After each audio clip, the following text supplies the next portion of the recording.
Hi guys, welcome back to my channel. और आइए video को स्टार्ट करते हैं।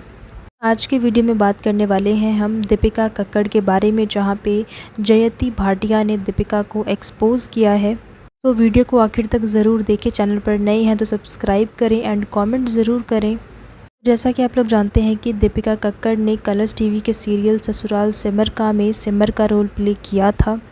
आप लोगों को याद होगा जिन्होंने सीरियल में माताजी का रोल प्ले किया था, जिनका नाम है जयति भाटिया। एंड मैं आपको बता दूं कि कल उनका एक इंटरव्यू सामने आया, जहां पे उन्होंने दीपिका के बारे में काफ़ी कुछ रिवील किया है। इस इंटरव्यू के दौरान जयति से दीपिका के बारे में कुछ सवाल जवाब भी किए गए, जिनमें से एक सवाल ये भी था कि दीपिका और शोएब की शादी के बारे में आपका क्या कहना है। उनको काफ़ी ज़्यादा हेट मिलता है, इस पर आपका क्या कहना है। जयति ने इस सवाल का जवाब देते हुए कहा कि लोगों को इनकी शादी से इतनी प्रॉब्लम क्यों है। जब दीपिका ने अपनी पहली शादी की थी उस वक्त भी उसने अपना रिलीजन चेंज किया था, और जब शोएब से शादी की तब भी उसने अपना रिलीजन चेंज किया। और आई थिंक ये दीपिका का तरीका है अपना प्यार जताने का, अपनी मोहब्बत जताने का, तो इसमें गलत क्या है।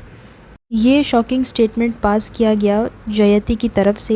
एंड अभी तक हम सभी लोगों को यही पता था कि जब दीपिका ने शोएब से शादी की थी तो उसने अपना रिलीजन जो है वो हिंदू से मुस्लिम में कन्वर्ट कर लिया था, एंड ऑल्सो अपना नेम दीपिका से चेंज करके फ़ैज़ा रख लिया था। लेकिन आज इस इंटरव्यू के दौरान जयति ने एक बहुत ही बड़ा रिवीलेशन किया है, और ये बताया कि जब दीपिका ने रौनक सैमसन से शादी की थी उस वक्त उसने अपना रिलीजन जो है वो हिंदू से क्रिश्चियन में चेंज कर लिया था। यानी कि दीपिका ने अपना रिलीजन जो है वो 2 बार चेंज किया है। एंड इन केस अगर आप लोगों को बैकग्राउंड नहीं पता तो मैं यहाँ पे शॉर्ट में बैकग्राउंड बता देती हूँ। दीपिका के फर्स्ट हस्बैंड का नाम है रौनक सैमसन, एंड ये क्रिश्चियन रिलीजन के हैं। उस टाइम पे रौनक पायलट थे, एंड अभी फ़िलहाल उन्होंने अपनी पायलट की नौकरी छोड़ दी है। साथ में ये भी बताया जाता है कि दीपिका एयर होस्टेस हुआ करती थी, एंड इसी दौरान रौनक एंड दीपिका ने एक दूसरे को डेट करना स्टार्ट कर दिया। एंड 2011 में रौनक एंड दीपिका ने शादी की। एंड रौनक से शादी करने के लिए दीपिका ने अपना रिलीजन हिंदू से क्रिश्चियन में चेंज किया था। 2011 में ही दीपिका और रौनक की शादी हुई थी, एंड सेम इसी साल में ससुराल सिमर का भी स्टार्ट हुआ था। और ससुराल सिमर का के सेट पे ही दीपिका और शोएब पहली बार मिले थे। कुछ टाइम के बाद दीपिका और शोएब एक दूसरे को डेट करना स्टार्ट कर दिया, एंड 2015 में दीपिका ने अपने फर्स्ट हस्बैंड रौनक को डाइवोर्स दे दिया। रौनक एंड दीपिका के डाइवोर्स के कुछ रीज़न्स ये भी बताए जाते हैं कि इनमें कंपैटिबिलिटी इशू था। रौनक ने दीपिका पे हाथ उठाना स्टार्ट कर दिया था, और ये भी बताया जाता है कि शोएब ने जैसे ही दीपिका की ज़िंदगी में एंटर किया वैसे ही दीपिका और रौनक की मैरिड लाइफ ख़राब होने लगी। दीपिका की पहली शादी टूटने का सबसे बड़ा रीज़न जो है वो शोएब को ही बताया जाता है। दीपिका और शोएब नच बलिए में भी आए थे, एंड पूरे सीज़न में इन्होंने ये चीज़ ट्राई करने की कोशिश की कि जो सारा ब्लेम है वो रौनक के ऊपर डाल दिया जाए, क्योंकि बहुत बार इन्होंने ये बोला कि दीपिका अपनी पहली शादी से बिल्कुल भी खुश नहीं थी। And let me tell you guys, क्योंकि दीपिका की जो पहली शादी थी वो एक लव मैरिज थी, और ये कोई सवाल ही नहीं उठता कि आप पहली शादी से नाखुश थे। अगर ये अरेंज मैरिज होती तो एक बार के लिए फिर भी मान लिया जाता कि पेरेंट्स की मर्ज़ी की शादी थी इसीलिए आप नाखुश थे, बट ये जो है वो एक लव मैरिज थी, तो फिर ये तो आप ही का फैसला था। 2015 में रौनक को डाइवोर्स देने के बाद 2018 में दीपिका ने शोएब से शादी की, एंड शोएब से शादी करने के लिए दीपिका ने अपना रिलीजन दूसरी बार चेंज करके मुस्लिम किया। सबको यही लगता है कि दीपिका ने शादी करने के लिए हिंदू से मुस्लिम में कन्वर्ट किया, बट रियलिटी ये है कि दीपिका एक हिंदू फैमिली में पैदा हुई थी और रौनक से शादी करने के लिए हिंदू से क्रिश्चियन में कन्वर्ट किया, और शोएब से शादी करने के लिए क्रिश्चियन से मुस्लिम में कन्वर्ट किया। ऑल्सो ये भी बताया जाता है कि दीपिका और रौनक का एक बच्चा भी था, जिसके बारे में दीपिका ने कभी बात नहीं की। आई डोंट नो बेटा था या बेटी थी, मुझे इसके बारे में नहीं पता, बट येस इसके बारे में बोला ज़रूर जाता है। दीपिका ने इसके बारे में कभी शेयर नहीं किया, और ना ही रौनक की तरफ से कुछ सामने आया। मैंने रौनक की प्रोफाइल भी चेक की कि मे बी दीपिका ने शेयर नहीं किया, मे बी रौनक की प्रोफाइल पे कुछ मिल जाए, लेकिन मुझे ऐसा कुछ भी नहीं मिला। बट इन केस अगर आपको इस बारे में कोई नॉलेज है, आपको इसके बारे में कुछ पता है, तो मुझे कमेंट सेक्शन में ज़रूर बताना।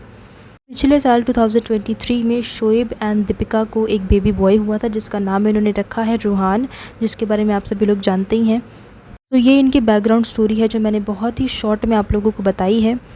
इसी इंटरव्यू के दौरान जयति से एक और सवाल किया गया और पूछा गया कि दीपिका और आपकी दोस्ती के बारे में कुछ बताइए, और साथ ही ये भी पूछा गया कि दीपिका और शोएब को बहुत ही ज़्यादा हेट मिलता है, बहुत ही ट्रोलिंग होती है, इस पर आपका क्या कहना है, आप प्लीज़ बताइए। जयति ने अपनी और दीपिका की दोस्ती को लेकर ये बताया कि जब ससुराल सिमर का स्टार्ट हुआ था तो स्टार्टिंग के कुछ टाइम में मेरी और दीपिका की बहुत अच्छी बॉन्डिंग थी एंड हमारी बॉन्डिंग इतनी अच्छी थी कि जब हम शूट करते थे और सीन वगैरह होता था तो हमें पहले ही पता होता था कि अगर मैं ये रिएक्शन दूंगी तो सामने से क्या रिएक्शन आने वाला है। इतनी अच्छी बॉन्डिंग थी, इतनी अच्छी अंडरस्टैंडिंग थी। लेकिन जैसे ही दीपिका की शादी शोएब से हुई उसके बाद जो है हम बिल्कुल भी टच में नहीं थे। एंड दीपिका और शोएब के साथ जो ट्रोलिंग होती है उसके ऊपर जयति ने ये कहा कि दीपिका ने सिर्फ अपना सरनेम चेंज किया है और लोग उसको पता नहीं इतना हेट क्यों देते हैं। ध्यान दिया जाए तो जयति की तरफ से ये बहुत बड़ा रिवलेशन है कि जब शोएब और दीपिका की शादी हुई उसके बाद हम बिल्कुल भी टच में नहीं रहे, लेकिन उससे पहले हमारी बहुत अच्छी बॉन्डिंग थी, बहुत अच्छी अंडरस्टैंडिंग थी। लेकिन जैसे ही शादी हुई उसके बाद जो है हम बिल्कुल भी टच में नहीं रहे। आप लोगों को याद होगा कि दीपिका और फलकनाज की कितनी अच्छी फ्रेंडशिप थी एंड फलकनाज दीपिका की शादी में भी आई थी। लेकिन देखा गया कि जैसे ही दीपिका और शोएब की शादी हुई उसके बाद दीपिका का पूरी इंडस्ट्री के लोगों के साथ टच ख़त्म हो गया। इवन जितने अच्छे फ्रेंड्स थे, जितने बेस्ट फ्रेंड्स थे, उनके साथ भी टच में नहीं रही। और कल वाले इंटरव्यू में भी जयति ने यही रिवील किया कि इनकी शादी से पहले बहुत अच्छा था, सब कुछ बहुत अच्छी बॉन्डिंग थी, लेकिन शादी के बाद ही बिल्कुल बॉन्डिंग ख़त्म हो गई और हम बिल्कुल भी टच में नहीं रहे। और इन सब चीज़ों की वजह से ही लोग दीपिका को इतना ज़्यादा हेट देते हैं और ये कहते हैं कि जब से उसने शोएब से शादी की है उसने अपनी आइडेंटिटी खो दी है, वो सिर्फ घर तक ही सीमित रह गई है।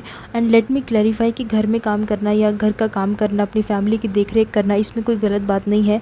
लेकिन मैं आपको बता दूँ यहाँ पे मेन मैटर ये है कि दीपिका शादी से पहले ऐसी बिल्कुल भी नहीं थी। वो बहुत ही आउटस्पोकन थी, वो अपनी बात कहती थी। लेकिन जब से शोएब से शादी हुई उसके बाद देखा गया कि वो घर तक ही सीमित रहने लगी एंड उसके पॉइंट ऑफ व्यू भी ख़त्म होते हुए दिखे।